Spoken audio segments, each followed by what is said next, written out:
This is probably going to be a short video, but I thought it'd be fun to talk about the first game I ever hated. Now you might be wondering, what game is it? Is it a popular game I'm being a contrarian about? An exceptionally hard game I could never finish? No.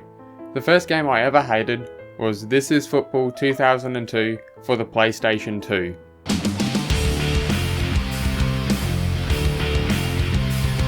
This Is Football is basically a FIFA game without the branding. And I don't really know why I have this game because I've never really cared for the sport, which brings me to the little debate of whether or not the sport where you kick the ball with your foot should be called football or soccer. And since I come from a land that decided to call it soccer, I have to be a contrarian twat and call it football because it has a much better claim to the name than any other sport using it.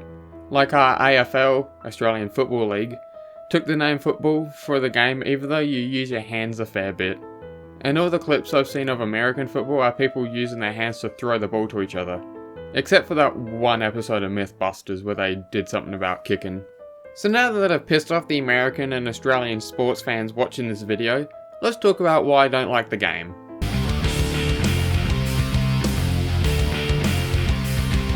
As I haven't played any other sports game, I can't call for its quality compared to them, but I can call for its quality as a game.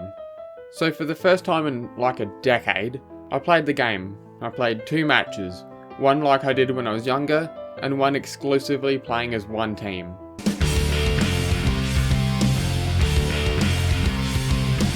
So I'm going into this with no information other than my vague memories.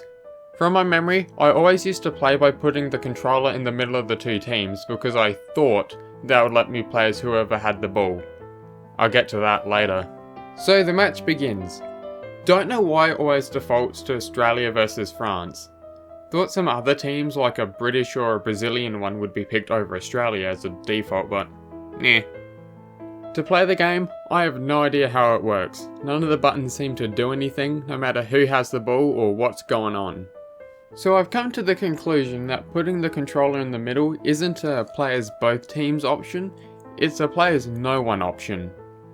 I have no idea why you would put this in the game or make that option, other than letting people watch the game as if it was a TV show, which is something I used to do when I was a kid for whatever reason.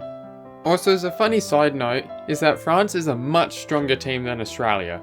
I have no memory of Australia ever beating France, and I just find that really funny. So with the game acting just as how I remembered it, let's see how the game is when you play as only one team.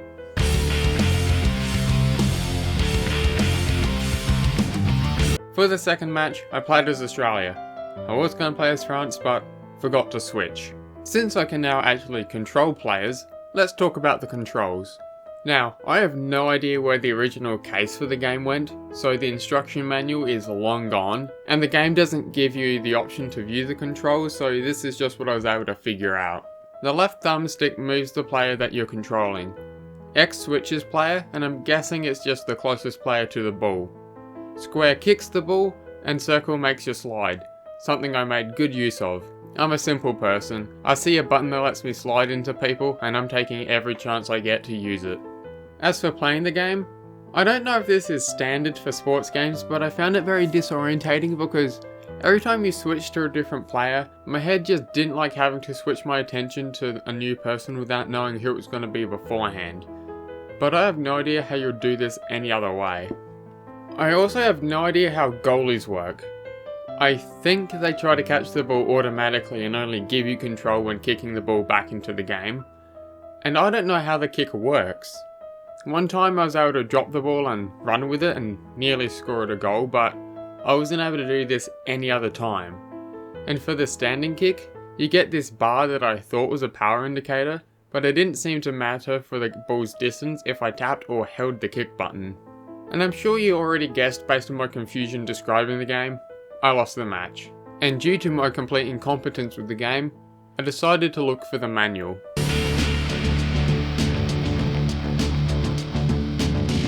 Since I don't have the manual anymore, I went looking online for it. I didn't care if I found the Australian or the American version of the manual because it's the same game and it wouldn't really have any major differences in it.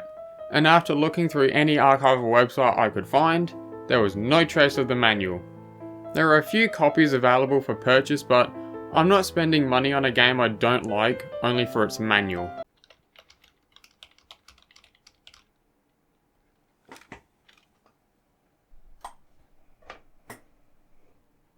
You think that was a joke? Look at the subscriber count. I ain't got the money for that kind of thing.